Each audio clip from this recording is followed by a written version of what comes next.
和喜欢的人一起做喜欢的事，和喜欢的人揭开爱的方程式。浪漫的故事，幸福的位置，淋着风，淋着雨也不止。和喜欢的人一起做喜欢的事，和喜欢的人记录点滴的当时。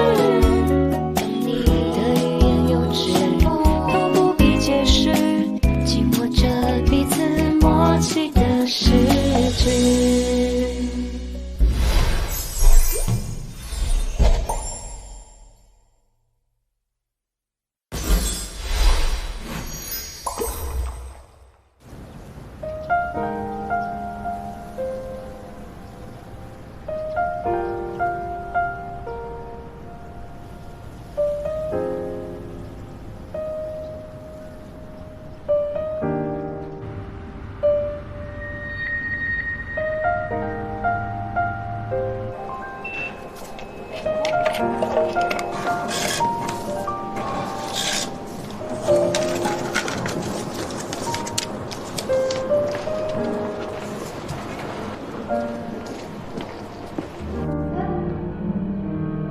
你也想要坐车吗？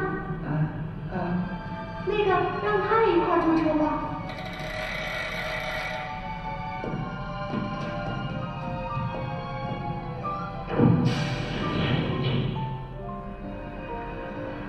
茉莉，等我红了，我第一件事情就是要带红你的品牌。我就是想过这种抬头就能看见星空，低头就有红酒喝的生活，所以我要为了过上这样的生活而奋斗。你在我这儿装什么清高？你就是见不得我好吧？都是我的错，你们都是好人，只有我是坏人，什么都是我的错。瑶瑶，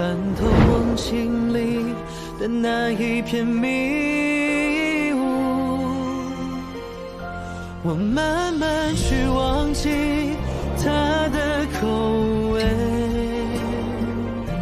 没有太多的情感可以去浪费。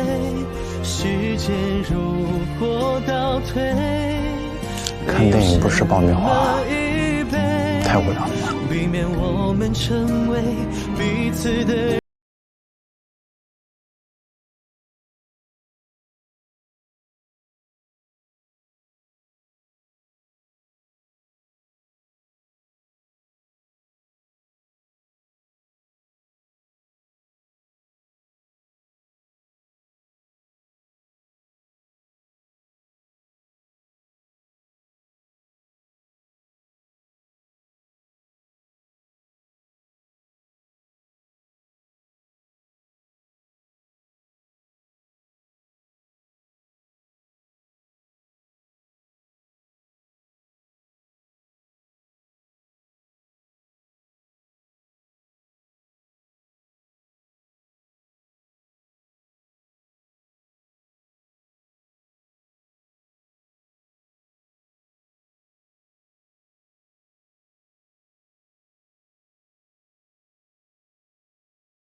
这些年的时间，我的惶惶是我对你住的好，没想过不想看你就这么倒下了。变得一塌糊涂。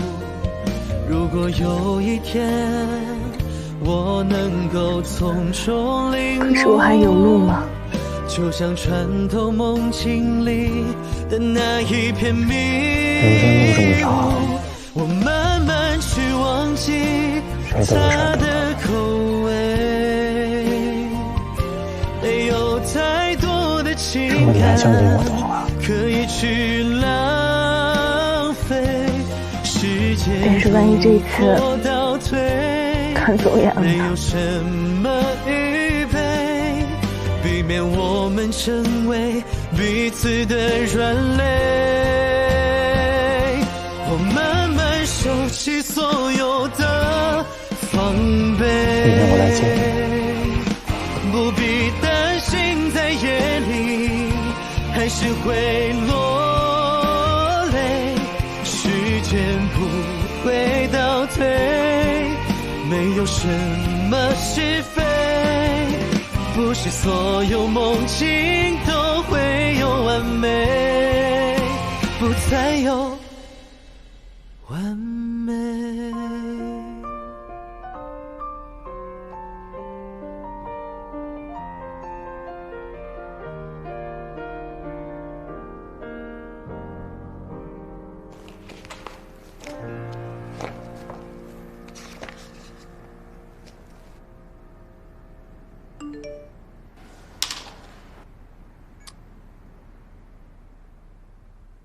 子夜，您看我的加油呀睡衣可爱吗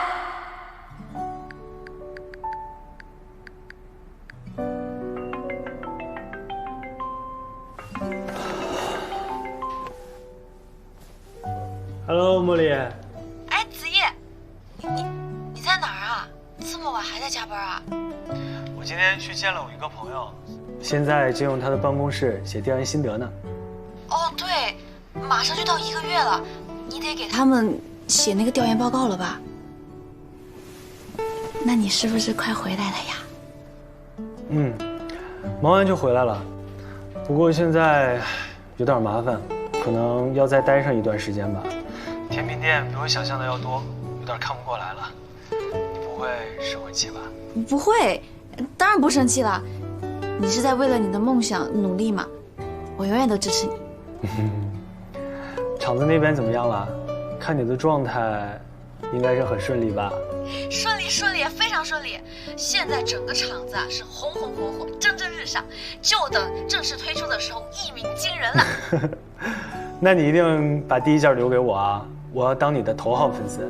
那必须的，最特别的衣服肯定要留给你嘛。好了，不说了，你接着加班吧，别熬太晚啊。你也是啊，厂子虽然重要，但是你的身体更重要。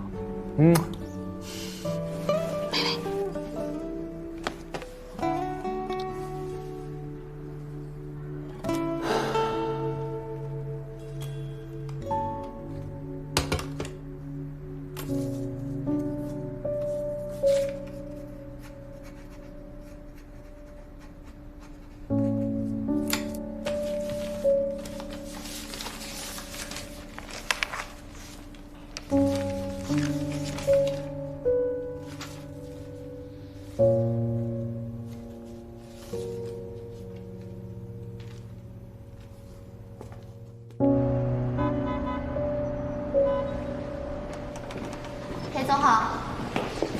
裴总好。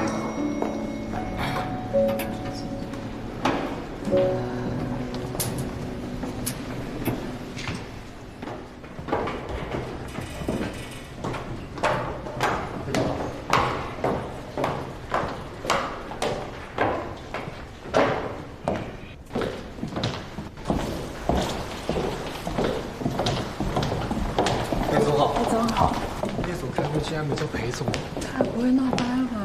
不会吧？他们那个关系。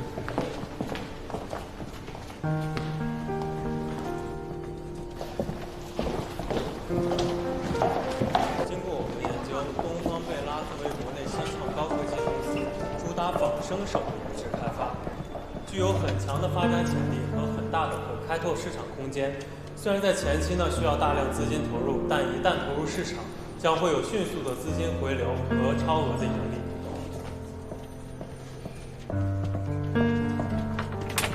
裴静，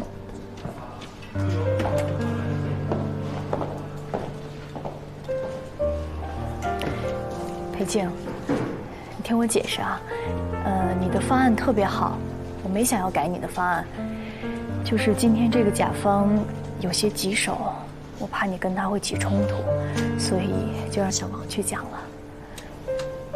我知道，你不用解释了，快回去开会吧，省得让客户等太久。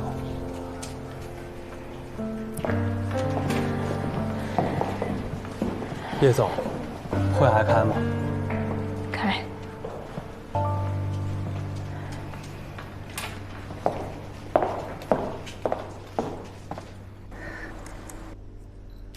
大家好，我是曹瑶英。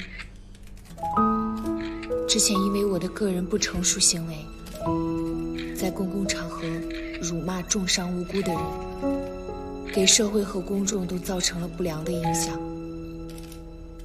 尤其是对谭先生，更是造成了人格上的侮辱。所以在此，我想郑重地向大家道个歉。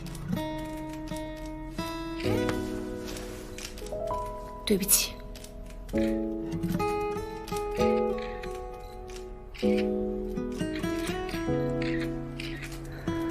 这件事情也让我更加的认清了自己。原来一直以来，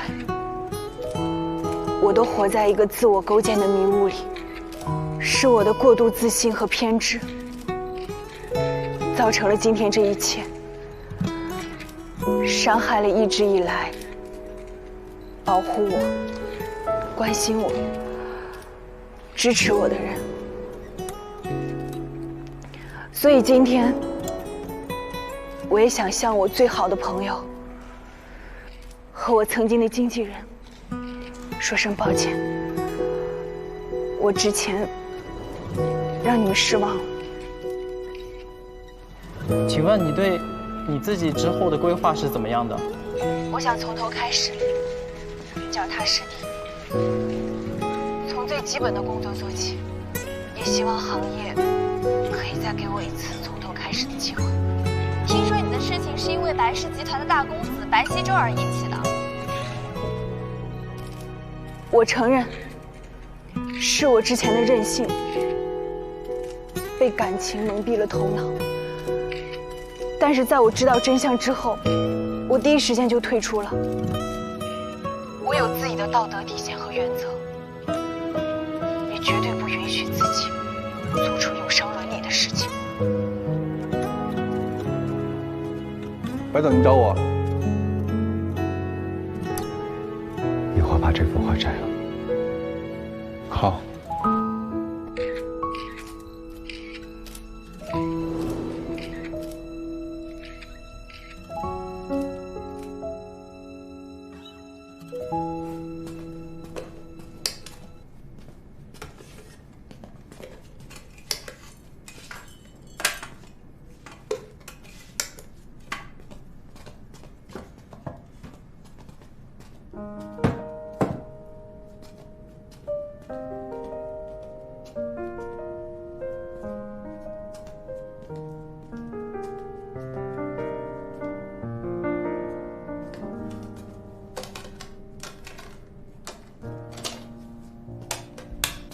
欧阳，瑶瑶，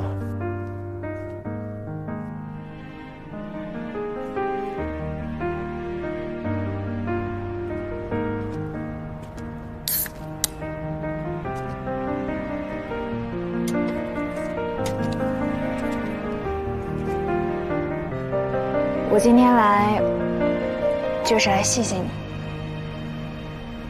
咱们俩之间还有什么谢不谢的？当然要谢了。如果这段时间没有你帮我的话，我可能就……作为朋友，我只是做了自己应该做的事情。其实你最应该感谢的人不是我。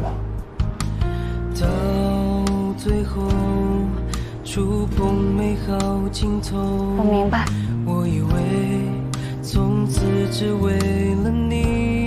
OK， 那加油吧。晚上有没有空一起吃个饭？今天不行，一会儿要出差，收拾完行李就得往机场走。那行，那等你回来再说。住什么呀？那我先走了。照顾远点。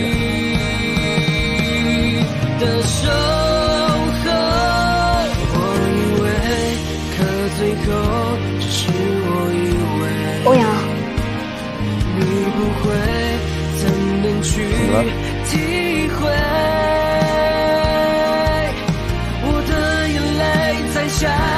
甜美，多想只是个误会的结尾。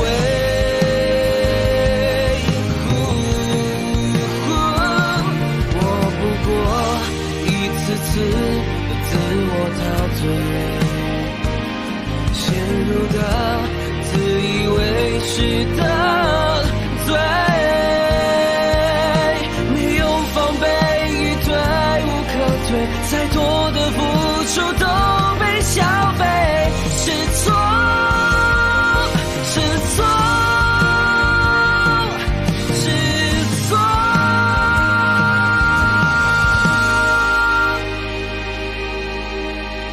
还是对。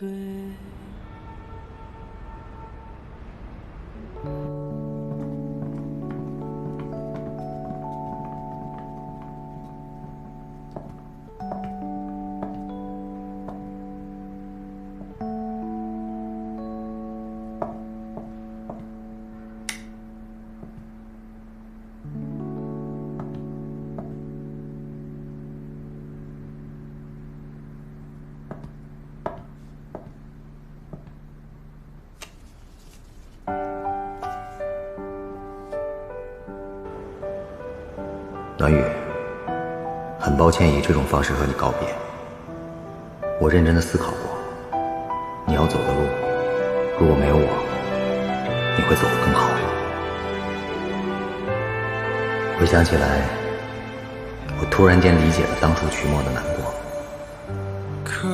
两条平行线即使无限接近，也永远不会有交点。业务方面我都已经交接给了小王，有问题随时联系我。愿你一切顺利，裴静。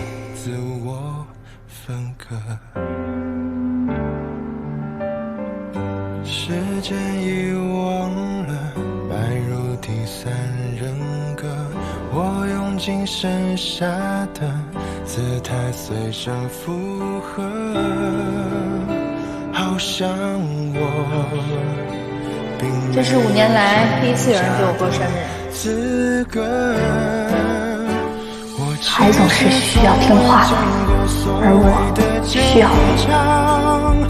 只是在别人面前学会了假装，被遗忘的那几年，我已经丢了时光，是赔了青春，需要什么方式去补偿？今天我们开会，大家讨论一下富高集团对嘉皇酒店是否继续投资的事情。之前我让大家拟定一份意见书，大家的意见和分析我都看了，大多数人都持反对意见，都很有道理，也很合理。子毅，你怎么想？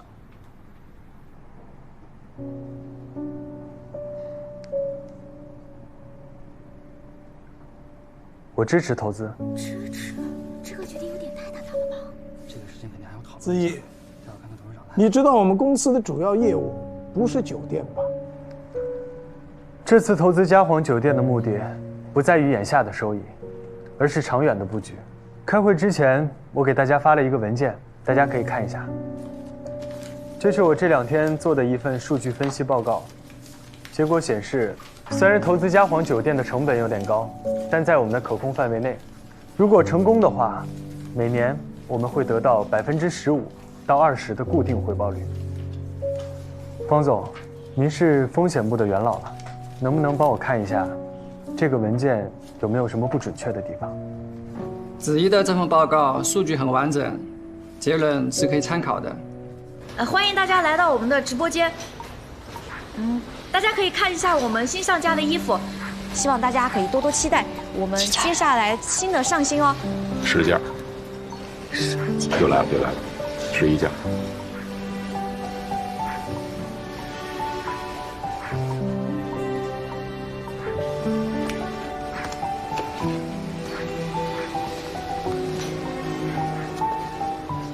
闺女，不错啊，这一直播啊，一下就卖出去20多件。可是直播那么久，总共观看人数才60人，就有点打击到我的信心了。慢慢来嘛，咱这产品质量好，回头客就多呀。这口碑不就是这么做出来，是不是？对，就是这么做。好吧，反正今天咱们也卖出去20件了，是吧？以后会更多的。对呀，这才是我规定的。您刚才也说了，在一切顺利的前提下，才能拿到15%到20%的回报点。可一旦出现差错呢？这么多资金砸进去，一旦收不回来，我们富高可是会元气大伤啊！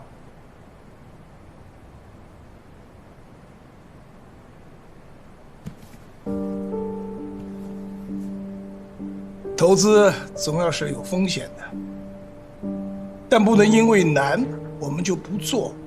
要投资嘉皇酒店，确实需要很大的投入，但也不至于让我们富高伤了元气。况且我很看好这个项目，也很愿意用我们富高的最大资源去支持嘉皇酒店。我这个老头子啊，有时候也保守了一点，是要听听年轻人的。既然大家意见不统一，我们就举手表决，同意继续投资嘉皇酒店的，请举手。我同意。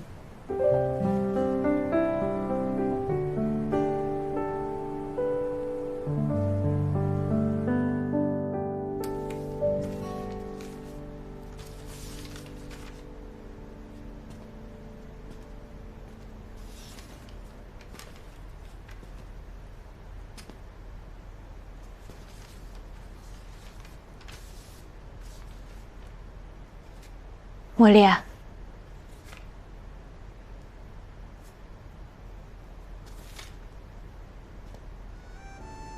瑶瑶，你怎么来了？我来给你当模特儿。你不是有合约吗？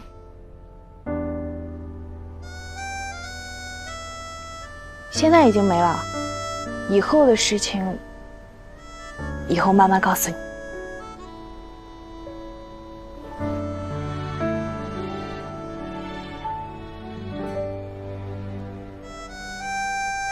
你行吗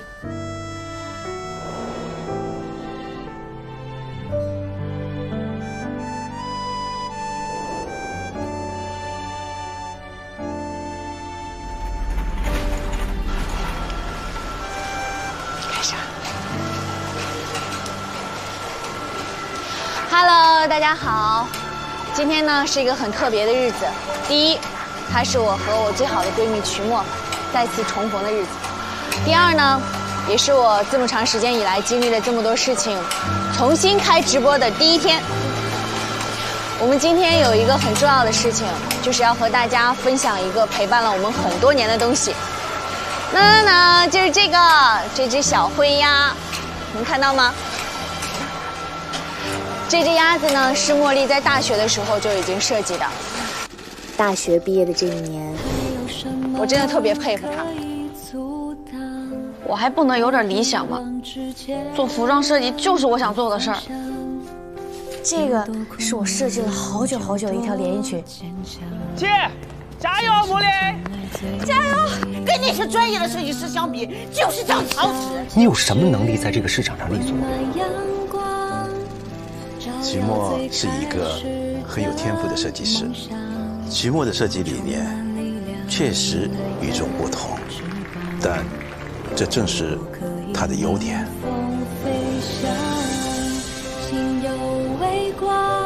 刚刚大家看到的这些工人，其实在工厂倒闭的时候都面临着失业的危险，但是现在有了加油鸭这个品牌，他们又重新获得了上岗就业的机会，对，也重新拥有了面对生活的希望。我们希望把加油鸭这份温暖带给更多的人。好了，别的煽情的话我先不多说了，让茉莉来给我们介绍一下她设计的衣服吧。好，大家看到瑶瑶身上穿的这件呢，就是我们最新款的设计。再告诉大家一个好消息，因为茉莉的衣服都是自产自销，所以呢，它的性价比特别高。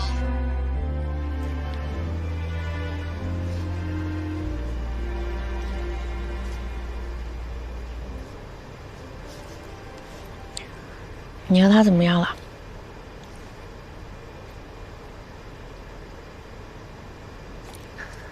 他有未婚妻，未婚妻还怀孕了。我是后来才知道的，就果断分手了。但是公司还是觉得影响不好，就跟我解约了。是不是还挺刺激的？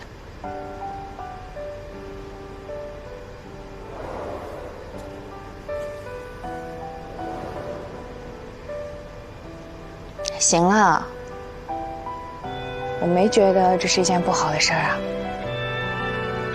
最起码让我看清了很多，也成长了。更重要的是，现在咱们俩不是也和好了？以后都会越来越好的。谁跟你和好了？你刚才不是还说冰淇淋吃了就算和好吗？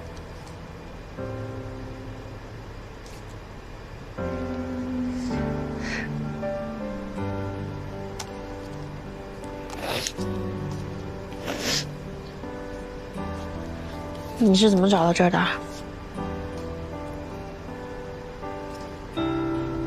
欧阳啊，他告诉我你在这儿。欧阳哥，欧阳哥他现在在哪儿啊？他成了一名摄影老师，还挺好的，一直都在做自己喜欢的事儿。那你跟他？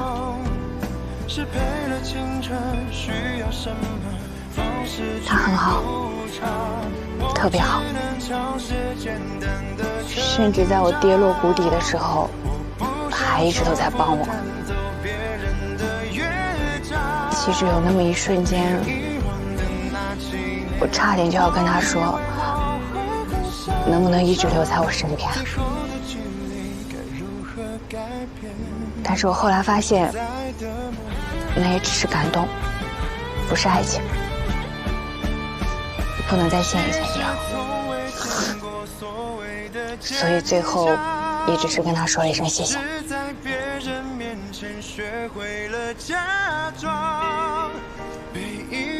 欧阳哥那么好，你确定以后不会后悔吗？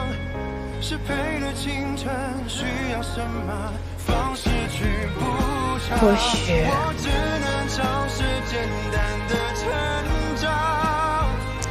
不会吧。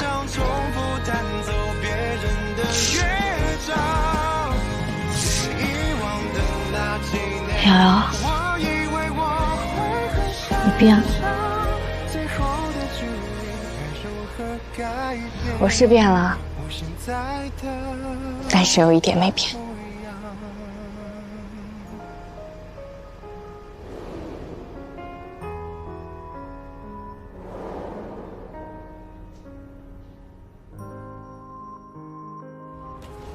哎，最近怎么都没有看到高主厨啊？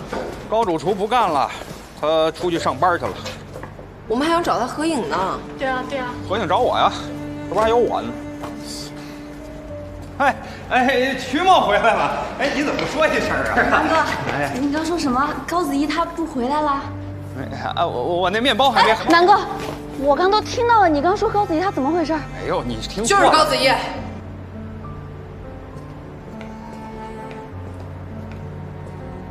他回他爸公司上班了。哎呀，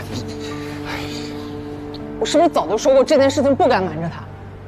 他回他爸公司上班了，是为了我那500万。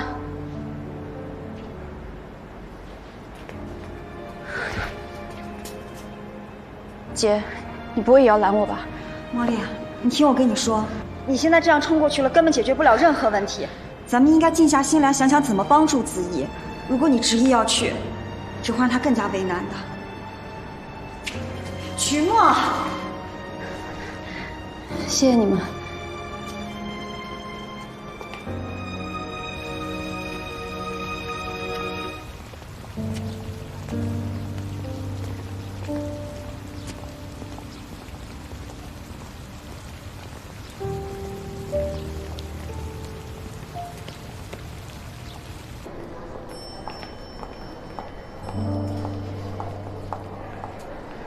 我找你们董事长。您有预约吗？没有。那我先帮您登记一下，怎么称呼？曲墨。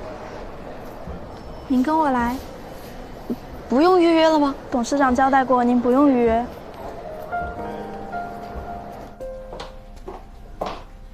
董事长，曲墨小姐到了。哦，让她进来。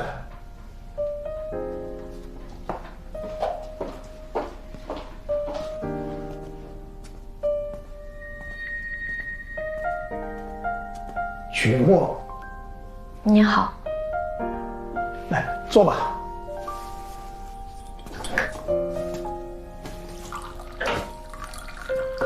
谢谢。子怡回来，我就知道你早晚会来找我的。他欺骗你了。嗯，但是没关系，我理解他的决定。是个好姑娘，说说吧，即便没什么用，我也会认真听。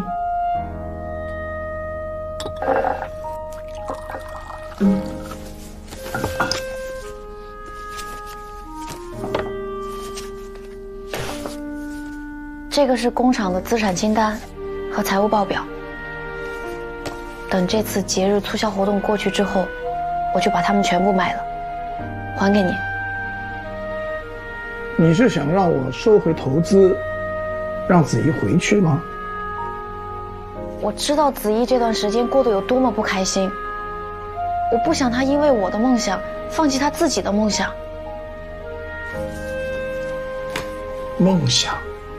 你说的是甜品吧？她现在会喜欢，以后可未必。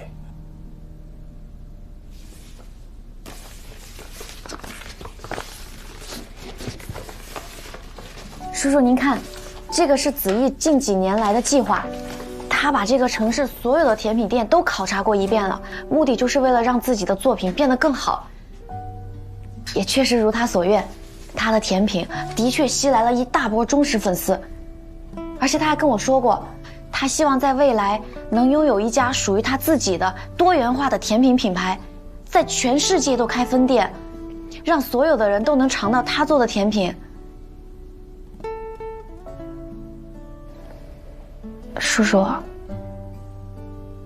子怡她真的没有在玩儿，她是真的把做甜品当成她毕生的事业了。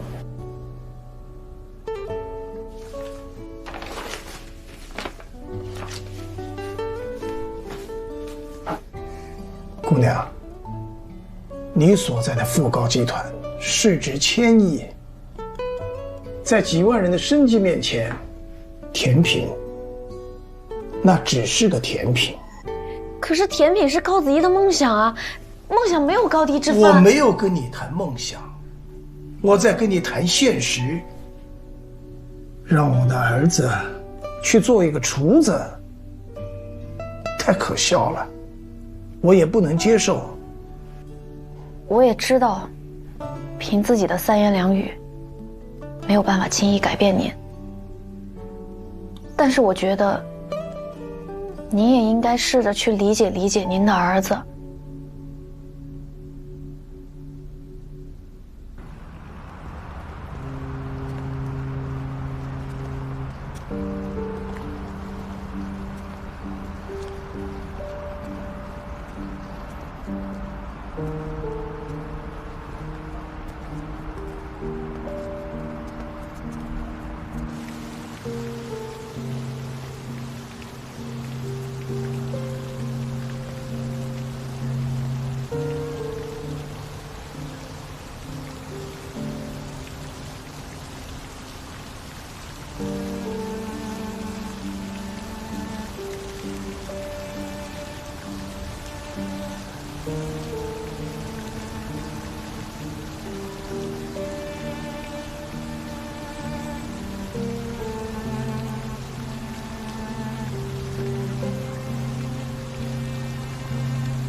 茉莉，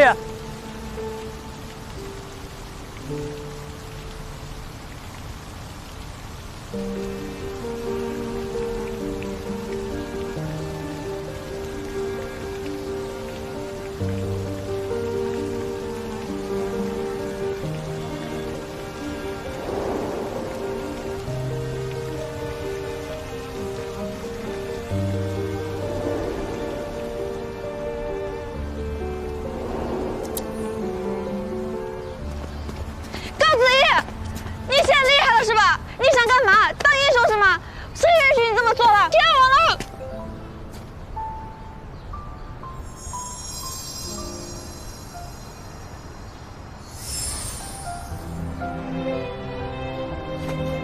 不，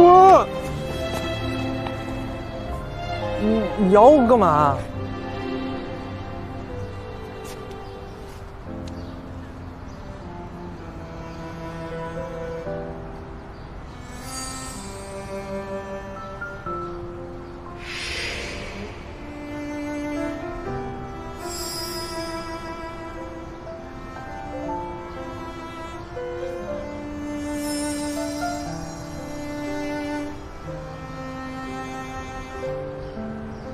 以后不许骗我。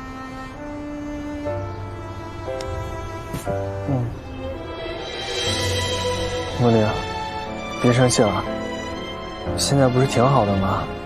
厂子也开起来了，又盈利了，不是好事吗？那你呢？你不是要开甜品连锁店吗？你现在连甜品都做不了，你怎么开啊？我的事以后再说吧，你放心，我还是会做甜品的，但以后只给你一个人做。可是你不是说甜品可以温暖人？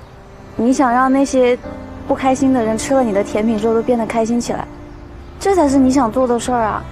我不想让你为我牺牲那么多。甜品是可以温暖人啊，但我现在最想温暖的人是你啊。高子夜，你怎么变得这么平了？你变坏了！你现在。我一直都这样啊，只是你以前没有发现而已。那你以后只对你一个人偏。茉莉，我们还有很多事情要做呢。我知道，你也是啊。你要是在上班的时候有任何不开心的事情，你都可以跟我讲。如果你要越狱的话，我帮你。越狱？没去看多了。好了，我要抓紧回去工作了。你照顾好自己。走了。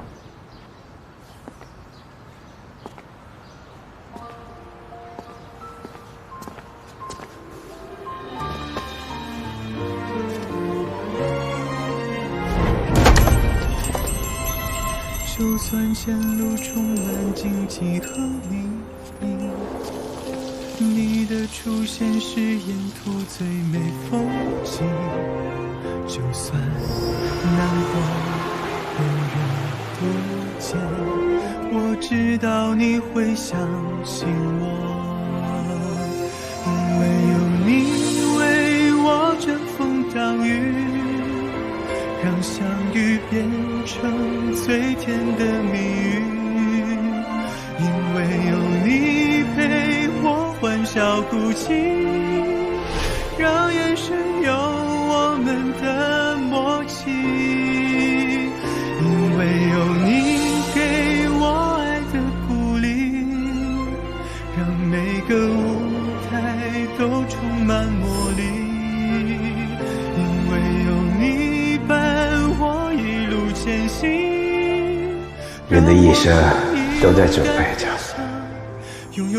勇敢的去爱吧，即使失败了，也总比没有爱过要好。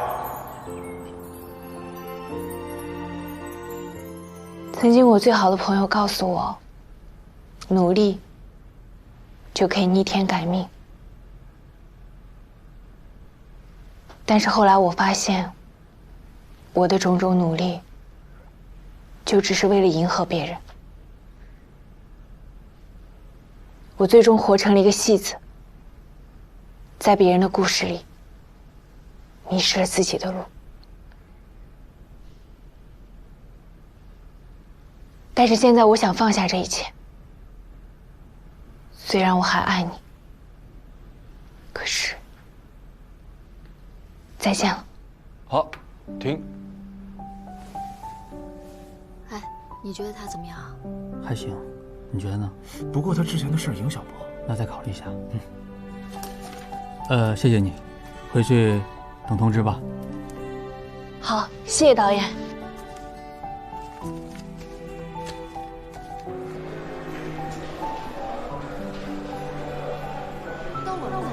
等一下，等一下。哎，你等一下，等一下。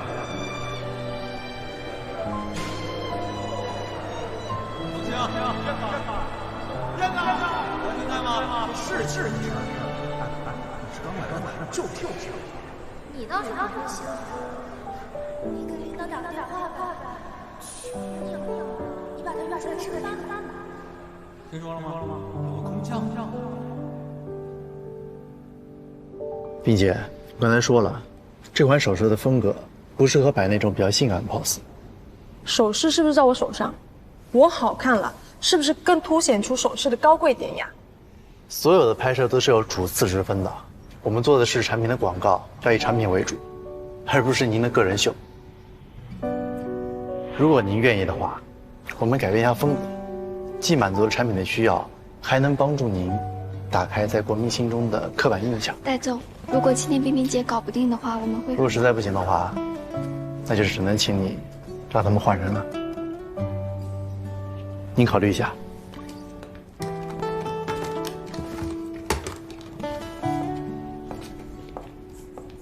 拍得真不错。你好，我是益达珠宝集团旗下明皇珠宝的设计师戴安妮。你好，欧阳。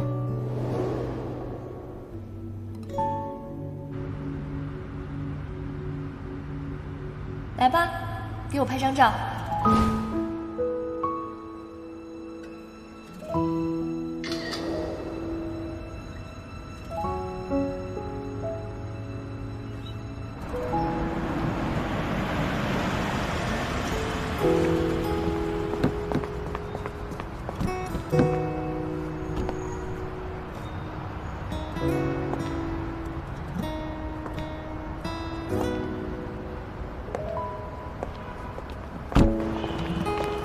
你好，叶总。好久不见。江山代有人才出啊。这次我们抓紧时间谈判吧。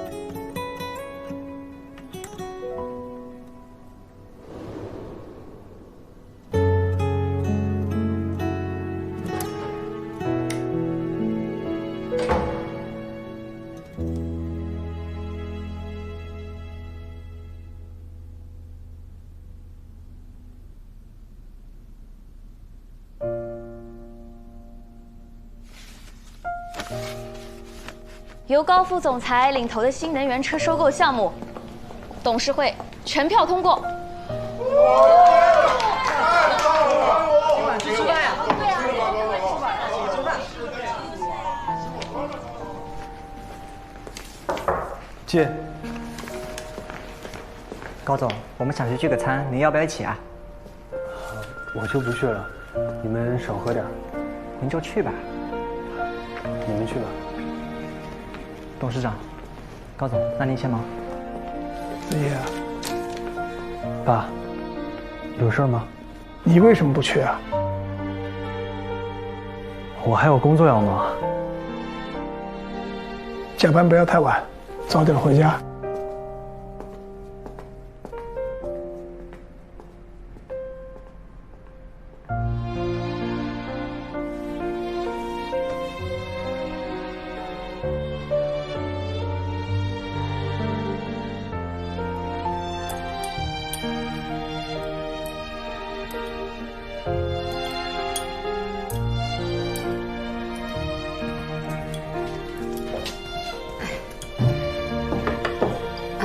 菜都上齐了，你们慢慢吃。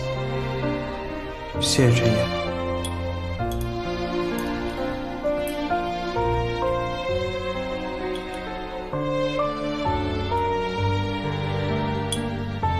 山东那个地产项目，你们最后决定跟进多少份额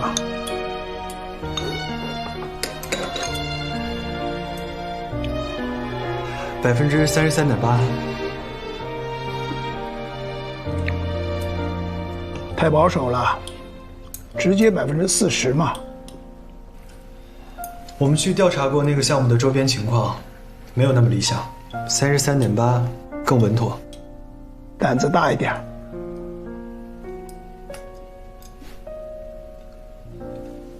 好，那我明天回公司，让他们改成40%。不再坚持。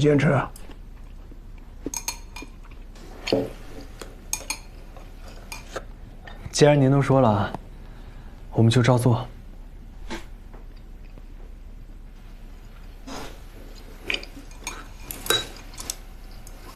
你是对的。这个项目投资超过35%，就会有风险，更可能亏损。子怡啊，虽然我一直知道你和我对着干，但其实我还是很欣赏你的不卑不亢。可是现在，你连仅有的一点冲劲都磨没了，这可不是我希望看到的。你实话跟我说，你是不是还没有放下你的甜品？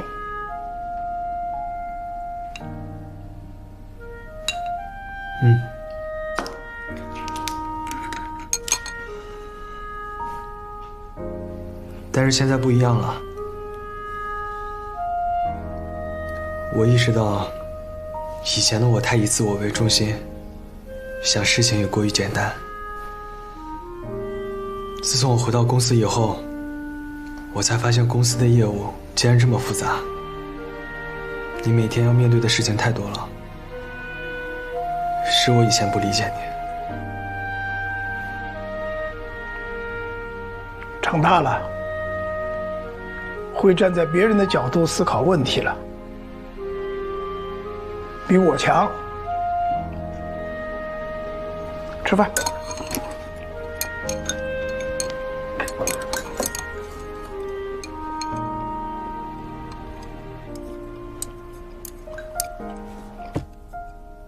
曲墨来找过我了，我知道，他还以为能说服你呢。在你心里，我就是个油盐不进、刀枪不入的人，是吧？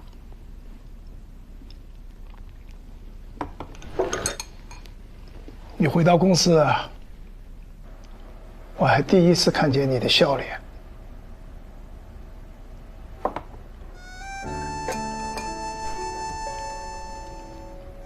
其实你回到公司这几天，我一直在观察你。你特别像我刚开始创业那个时候，冷静、拼命，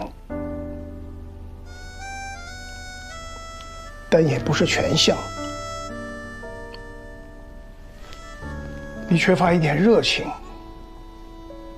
我让你回公司，就特别希望你像我的样子。因为你慢慢会适应的。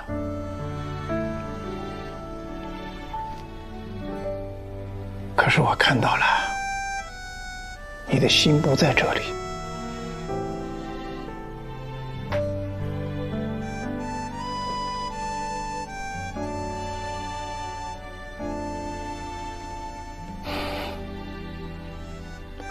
这是我让陈姐做的泡芙，来尝尝。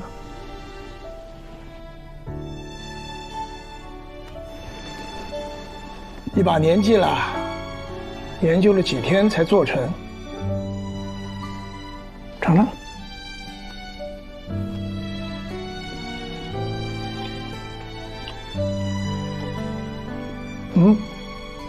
评价评价。糖放多了。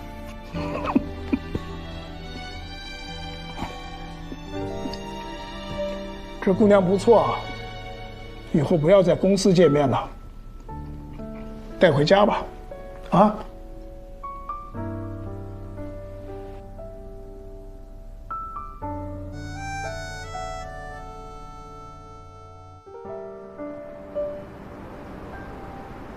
哇，加油呀！加油呀！前途一片光明。嗯。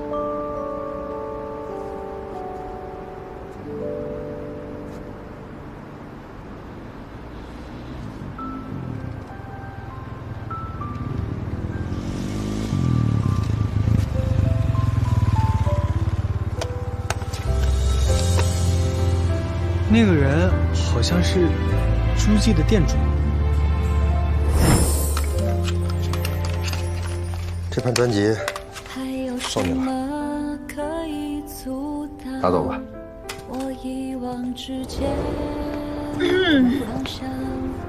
我准备出去流浪一段时间，店就交给你们了，给我看好了。哎，拜拜姐。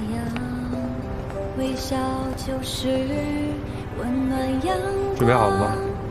我看你能带我走多远。这俩什么时候的事儿啊？去远方，真好。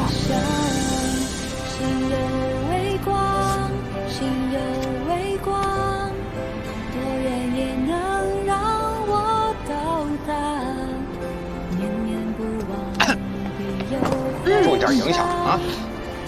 我们俩要出去吃个宵夜啊！这个店就交给你们了，钥匙放在柜台上。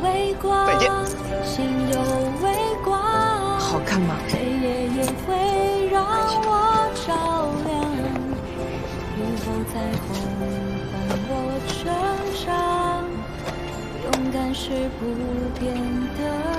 啊，好甜！原来可心也有这样的一面啊！开吗？没想到，最后可心还是被南哥拿下了。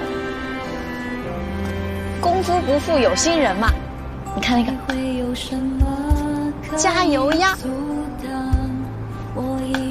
哎，对了，我一直没问你，这加油鸭是怎么来的？有故事吗？其实就是小的时候，我爸跟我在河边坐着的时候，然后我们看到河里就有一只小鸭子，然后我爸跟我说，你不要看它那么轻松的在河面上飘着，但其实在水底下，它的两只脚会一直不停的扑腾，然后才能去到它想去的地方。所以我就把这只小鸭子给画下来。那应该就是那句话吧，你必须非常努力才能看起来毫不费力。对，就是这句。那你现在已经很厉害了，又有了加油鸭，又有了那么多可爱的小鸭子。你有没有自己喜欢的小鸭子？好像有。什么？星星鸭。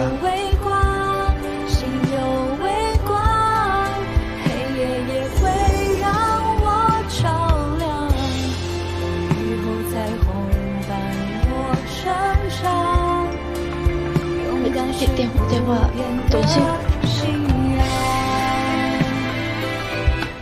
玲玲发的视频了。哎，茉莉，好久没见，好想你啊！哎，这就是我们的一个学校，虽然地方偏僻了点，但是孩子们还是很可爱的。孩子们，茉莉姐，你好，你好。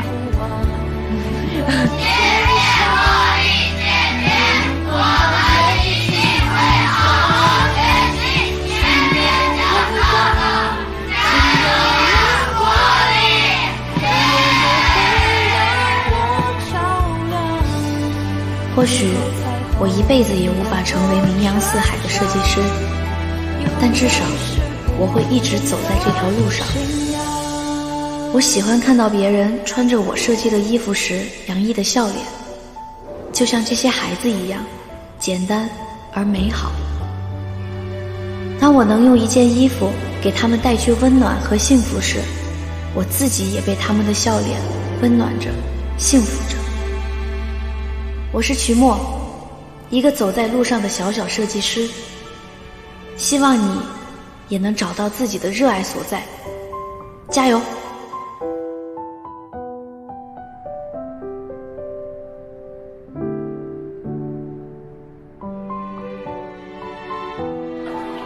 我们开始吧。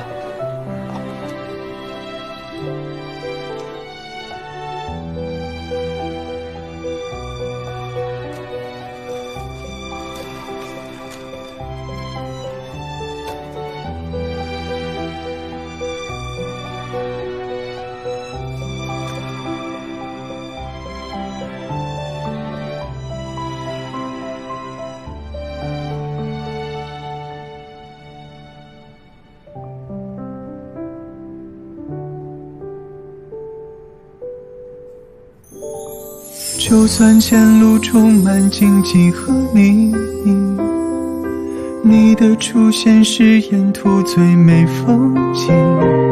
就算难过被人误解，我知道你会相信我，因为有你为我遮风挡雨，让相遇变成最甜的蜜语。因为有你伴我一路前行，让我可以勇敢飞翔，拥有乘风破浪的力量。